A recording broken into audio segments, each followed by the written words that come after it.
This is Logan Moragne, and I'm interviewing Mr. Broderick Johnson, and I have a couple of questions for him that I would like to ask. My first question is, why did you choose this profession? Well, I chose this profession because I always wanted to be in collegiate athletics or professional athletics, and I always had a passion to help others, particularly students, and I always wanted to instill in students the things that I was told and I was taught in order to be successful in life, not just in their athletics or not just in their sports or their what we call their craft, but just in life in general. So that's why I chose the profession I'm in now. Okay, thank you. How long have you been working in this field? I am going into my third year, or say third season, with Arkansas State football team. But I have been in athletics for 10 years, 9.5, 10 years. Thank you.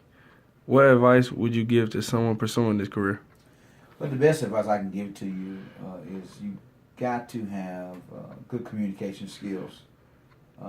Secondly, you need to have a good network. Thirdly, you need to have an understanding of certain of where people come from, where they're trying to go.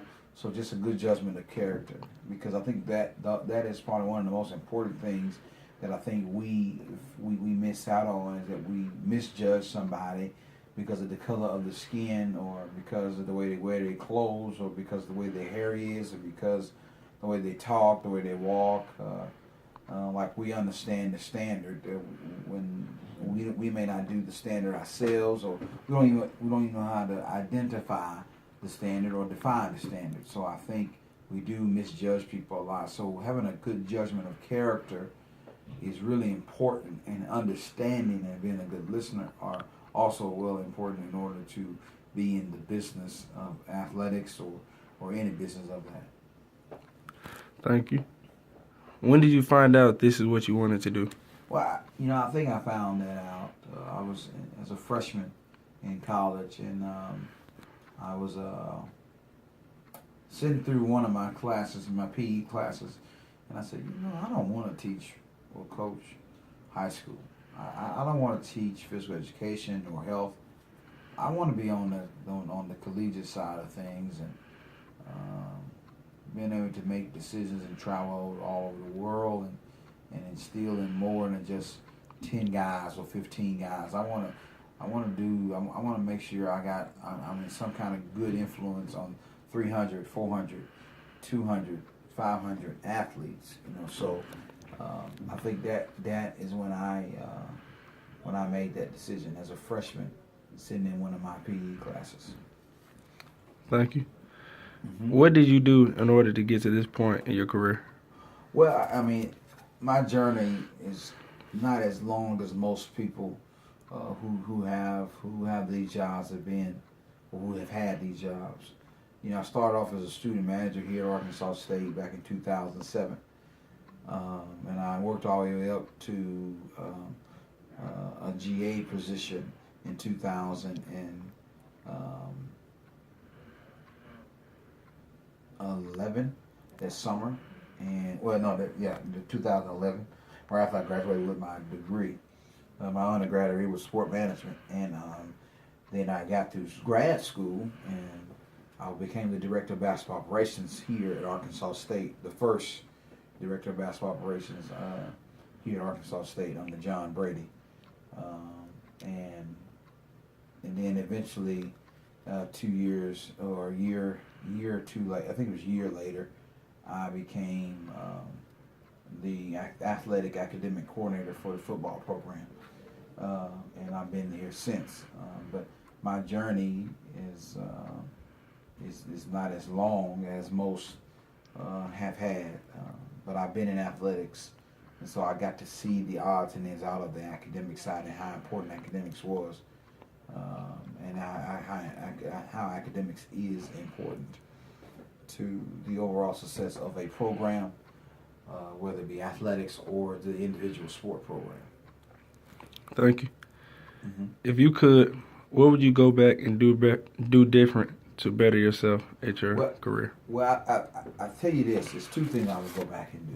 And one is nowhere near my career or anything like that, but it goes back to the networking side of it. As if I can go back a freshman and sophomore, junior, senior year in college, I will go back and be a part of fraternity. Why? Because once again, it builds my network.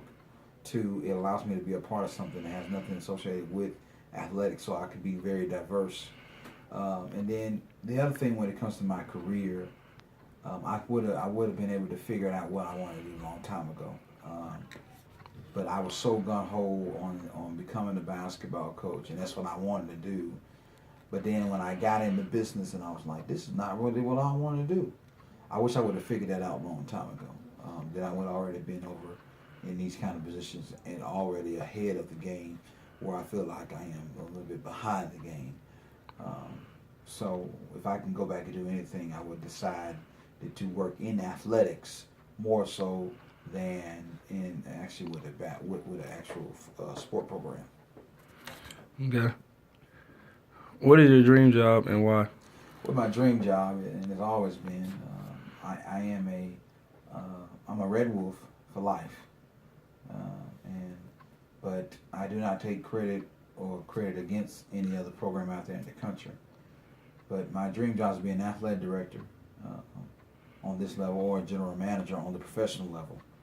But I think my dream placement of a job is possibly USC, Arkansas State, and North Carolina. Those are my three schools that I love and I'm attached to in other ways. But like I said, I will always have Arkansas State first. This is my home, and I would love and really to be an athletic director here one day, or a athletic director here one day. Thank you. And last but not least, what is your favorite part of the job and why? I think my favorite part is just doing things like this, and having to sit down with student athletes one-on-one and talk about what they want and how I can help them get to where they need to get to in life, or what they want to do with their education.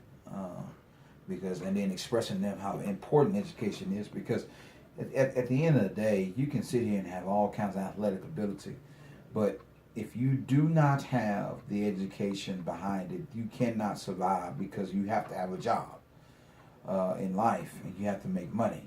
Now, unless you're some pro that's going to play at the next level for 10 years, which is unlikely nowadays anyway,